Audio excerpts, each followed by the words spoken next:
Right,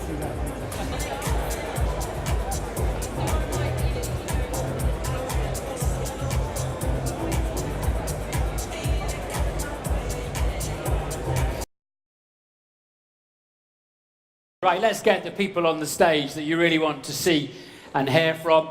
3 times world champion Sebastian Vettel, 9 times the Grand Prix winner Mark Webber, Christian Horner and Adrian Newey.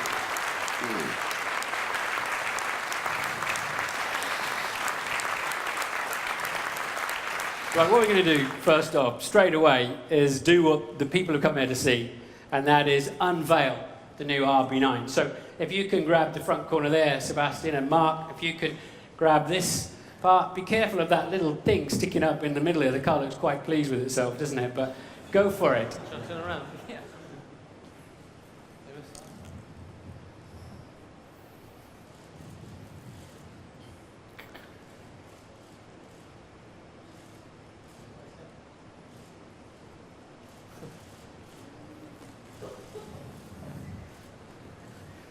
Ladies and gentlemen, the new Red Bull RB9.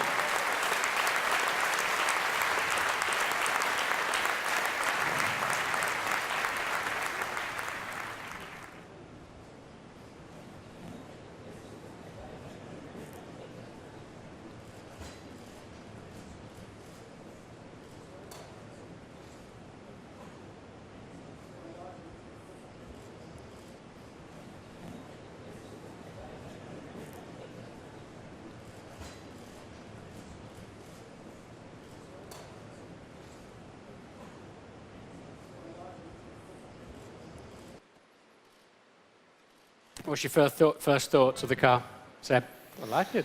Yeah? Looks different than last year, obviously, with a title partner, but it's very nice.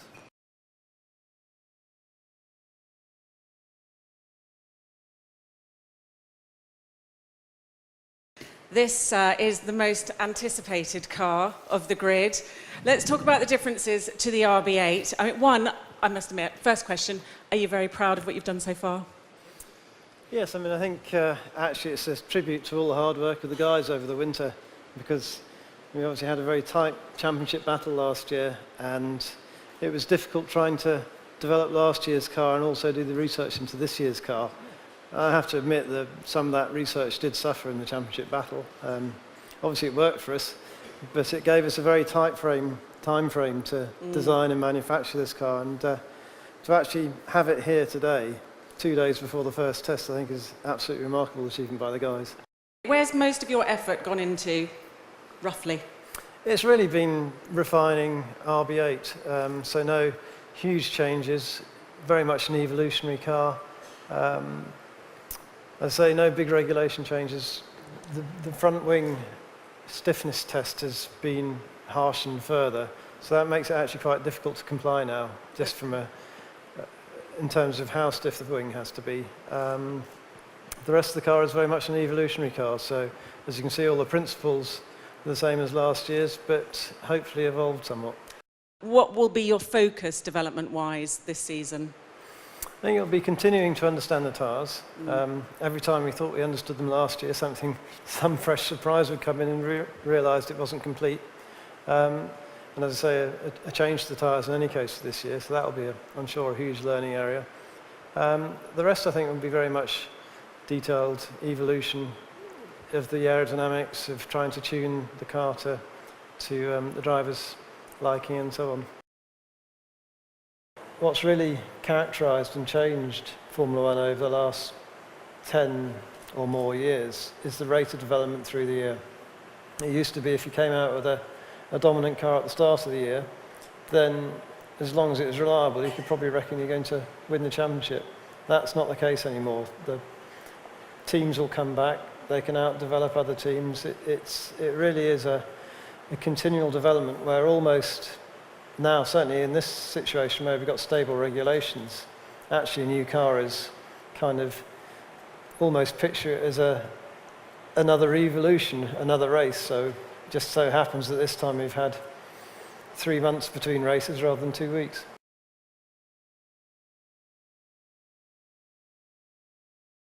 Well, clearly you've had a bit of a golden formula for the last 3 years. Other teams must be trying to steal your key personnel at all times. How do you keep them together? How do you keep them motivated to stay here? Well, Nicky Lauda seems to be doing a great job of nicking everybody else's at the moment, but no, I think it's, people enjoy working within the team. They feel part of the team. There's a strong team spirit. There's there's a strong desire within the team, and we have long-term relationships with many people within the team, and partners, engine partners, and sponsors and partners as well. And it's that continuity and stability that is so important from which to build from. But do you always keep your door open? Presumably, you must have a very open relationship with your key guys. They can come and talk to you about it, because you've lost so few people.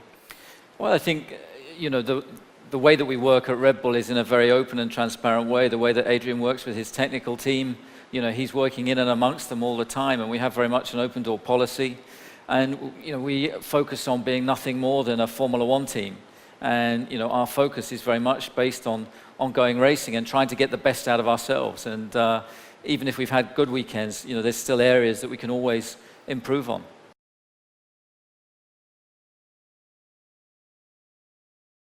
The key person you interact with through a Grand Prix weekend has changed. Your engineer's changed. So tell us a bit about that. Yeah, Kyron Pilbeam has been with the team for a long time.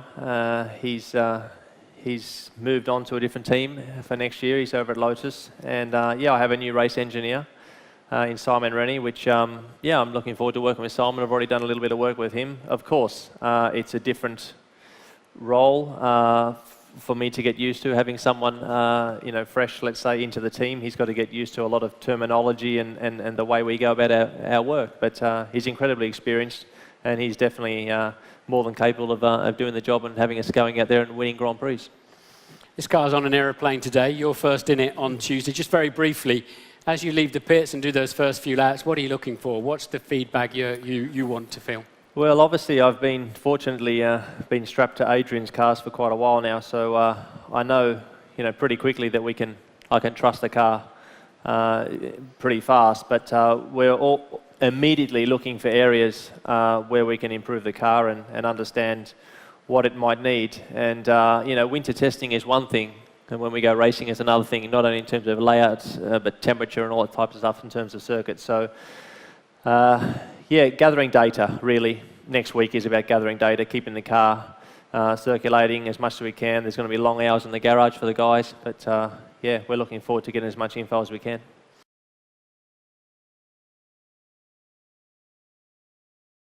Sebastian, you've kept a pretty low profile over the winter, charging up your personal KERS battery or something.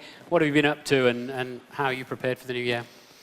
Yeah, as you said, pretty quiet, not much. I was mostly at home, which obviously, as we touched on, it's a long season, a lot of traveling, especially in the end, back-to-back races, and it's really getting, to your, it really drains the energy out at the end. So I think we had a very strong finish, but it was very hard as well. So it was important for me to just enjoy home and enjoy the things that, are waiting there. Some DIY and some stuff that you had no time during the season to fix them. So I enjoyed that. Enjoyed being in my own bed, enjoying to do my own breakfast rather than sleeping in a hotel and having the buffet, which is nice as well. But I think it's always you always want what you don't have. So usually when we travel a lot and you're sleeping in hotels, you're really looking forward to come back and sleeping in your own bed. So I enjoyed that, and obviously very soon then started training again, preparing for the new season. And as Mark said as well, very excited now because this is the first time I see the car in one piece. Obviously I've seen little bits, but it looks very nice. So now it's about to see whether it all works as expected. So you're 25 years old, you had 26 wins, 36 poles, 3 drivers' championships. And how far can you go? I don't know. I don't really. Obviously, it's one thing to look back and look what we have achieved as a team. But really, I mean, as I feel and as I think, it all starts again from zero. So we all got the same chances. It will be a long year again, a lot of races, a very tough challenge. waiting for all of us. So yeah, I'm looking forward to that and not really thinking what happened the last years, because I'm also convinced it doesn't really give us a head start or any advantage. If anything, the expectations are there, people expect something, but more than that, we expect ourselves to do well again. So there's a lot of pressure, but as I said, just excited to get out again and get into the car, get back into the car, and start with testing and then go racing finally and find out where we are. So you won in 10, just 11 was more straightforward. 12, you came from way behind. You must think it's easy to take a fourth one now. Surely you're thinking I can take a fourth. No, that's exactly the point. Next time I get into the car, I obviously Mark starts next week, and I'm sure he will start very strong. So I'll try to obviously continue where he started, and it will be tough. Tough to beat Mark, tough to beat the other guys, the other teams, because they will try everything to beat us. Obviously the last 3 years have been very good for us, and we managed to beat them. But as I said, there's no guarantee or nothing that helps us to keep on winning or doing a good job. So you really have to focus every single time. In our case, every single lap, and trying to get everything together. So yeah, I think it's one thing to do all the talking now, but as soon as you have the helmet on, you want to perform, and you want to do your best.